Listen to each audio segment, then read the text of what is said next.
I got it. That's why I got a PhD, man. You buy that online? Lordly and confident air which bridges the 50 difficulties, while the attendants led their horses away to the stables, and here and there lay the skin of a fox. There it is. Baldness. The folds of which were marked with lines of black. Around their edges ran a wide gold embroidery border. Baldness. A rose on the top of each slipper was worked in colors with no little skill. A sunny breeze lifted the blonde tresses on her forehead while she Baldness. mused. A round mosaic about 2.5 feet in diameter. A round mosaic about 2.5 feet in diameter, with a name destined to be glorious in the annals of France. Enclosing alternately larks and nightingales, worked in violet silk.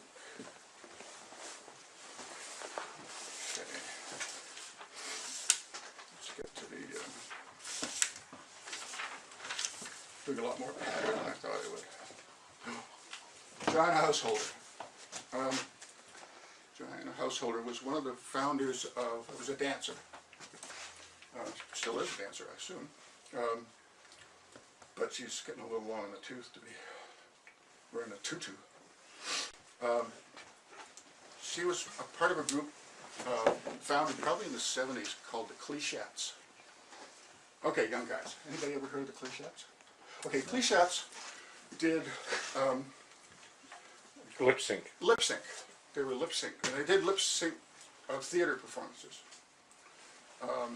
where they would do Pop music, pop songs. yeah. Their best show, I think, was the one where it was all, you know, like 50s girl bands. Mm-hmm. And they would dress in these 50s outfits that were just ridiculous. Anyway, Johanna Householder. So that's a lot of letters, right? So this one goes on a bit. Her ladyship's jewel case was a present from the Duke of Aquitaine. Brushing past the palms and other green plants, with a loincloth and a nimbus of vari-colored enamel. Courtly and fine-looking, with an open face and a hearty manner. Large, eloquent, and purposeful, but neither bold nor crafty. Her arms, raised toward heaven, showed the green and white sleeves that helped bake the bread in times of peace. With an air of full deference, but with no trace of timidity, she drew off her chamois gloves worked with golden thread, which in times of war were wrought by a common bowman. Nothing remarkable about him save his eyes would have been seen. A field in little gilt glass squares lay about his figure, and she set aside her outer garments carefully. Her features were fine, if somewhat over-delicate, revealing her character, whose figure is looming up before us, crowned with capitals of red sardonyx, and a goblet of chased gold wrought by the goldsmith monks, on which, in black stones, the name of the artist was inscribed.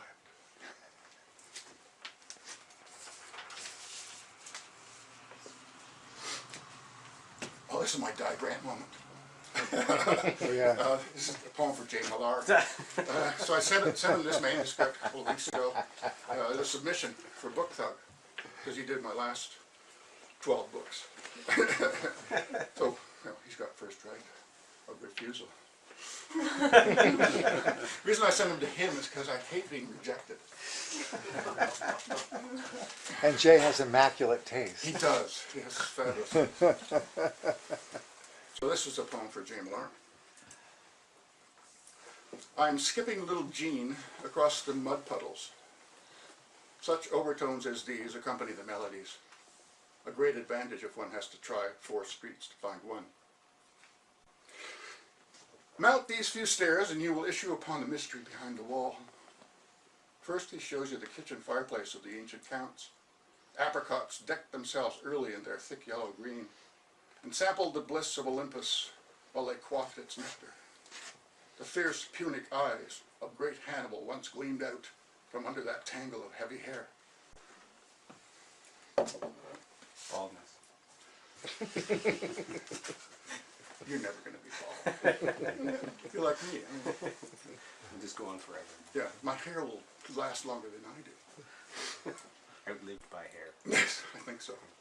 A lot of people aren't aware of this, but I didn't get to be such a great poet strictly by reading other poets. You know, I had to be influenced by different kinds of John Wayne.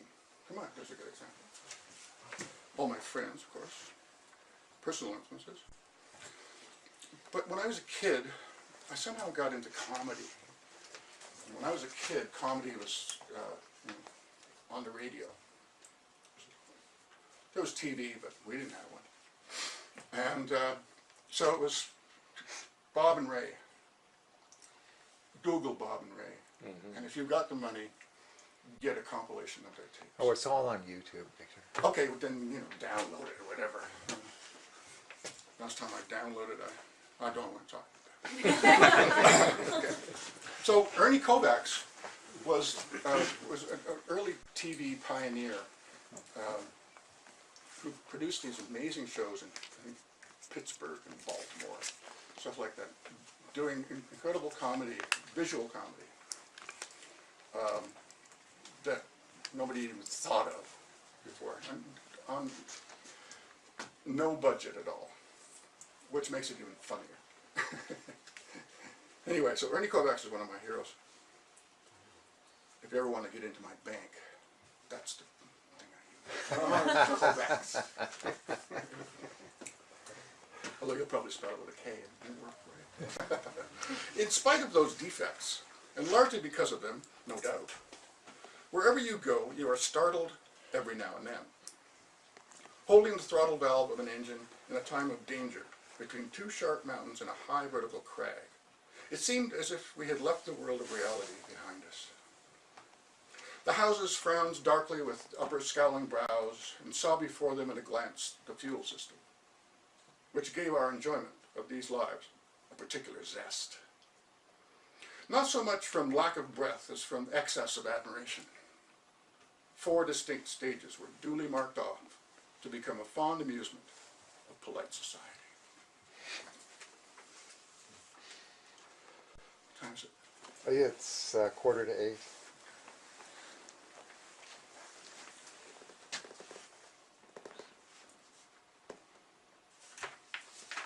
It's for my, one of my sisters. These are blood relatives, not just kind of a feminist reference. Number 28, Alice Coleman, who is market gardening in Sechelt, British Columbia, as we speak. Trying to keep it clean anyway for the next couple of months. Her taste for poetry, even more than her wit and good nature, were nearly covered with the finest work, an exquisite rug, only simpler, as the work of an earlier day would be. Lizards crawled up the bowl of the lamp, held the chains in their mouths, but very few observers were cool enough to analyze her. When she spoke, her voice was peculiarly pleasing. Plaques of enamel decorated with various patterns and colors were set. The figure of the Savior was inlaid in ivory upon the crucifix. Their intense love of praise, their passionate burning for distinction, the appearance of embroidered flowers was 50 years too early. Bald. Bald. The shape of it and its features were far from displeasing, as were the 2 roses that adorned it.